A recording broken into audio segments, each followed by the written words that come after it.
Salut tout le monde, vous êtes toujours avec M. Sow-DP, le coach. J'espère que vous allez bien. Nous rappelons que des questions ont été posées dans le groupe. Je les ai bien notées. Nous allons essayer d'y répondre dans les chapitres que nous allons développer au fur et à mesure que nous avançons. Aujourd'hui, nous allons parler du chapitre 3 qui porte sur les grandes causes d'échec ou les obstacles qui nous empêchent vraiment d'avancer. Napoléon Hill était l'un des plus grands auteurs en développement personnel.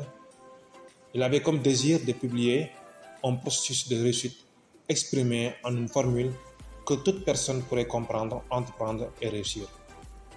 Il a étudié le comportement de plusieurs milliers d'hommes et de femmes, dont 98 étaient considérés comme des ratés, c'est-à-dire des personnes qui ont échoué de façon spectaculaire.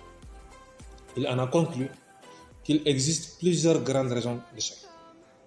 Nous devons les analyser point par point et vraiment tâchons de découvrir par ces causes celles qui nous barrent la route de l'épanouissement ou de la croissance personnelle. Rappelons-nous que l'une des grandes causes d'échec, c'est d'abord le manque de maîtrise des 5 concepts de base ou principes fondamentaux à adopter pour évoluer que j'ai développés dans le chapitre précédent. Ensuite viennent celles que je m'apprête à partager avec vous. Je vous prie de me prêter une oreille attentive. D'abord, il y a l'hésitation. C'est l'une des causes les plus courantes d'échec. La plupart des gens arrivent au bout de la vie sans avoir entrepris quoi que ce soit, car en vain, ils ont attendu le bon moment. Ne les imitons pas, le bon moment n'arrive jamais. Mettons-nous vraiment immédiatement au travail avec les outils dont nous disposons et peu à peu, nous en retrouverons de meilleurs.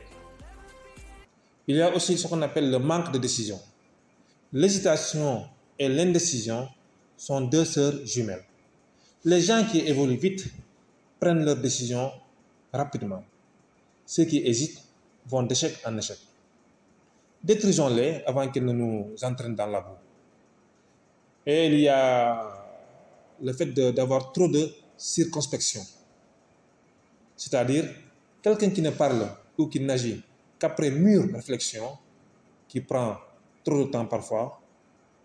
Ok, prenons le temps de réfléchir, mais quand vient le moment de passer à l'action, cessons de penser et agissons, car l'excès de prudence est aussi dangereux que le manque de prudence. Nous serons beaucoup plus productifs si nous évitons ces deux extrêmes.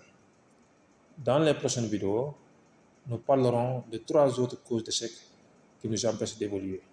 Merci beaucoup, Sow-DP.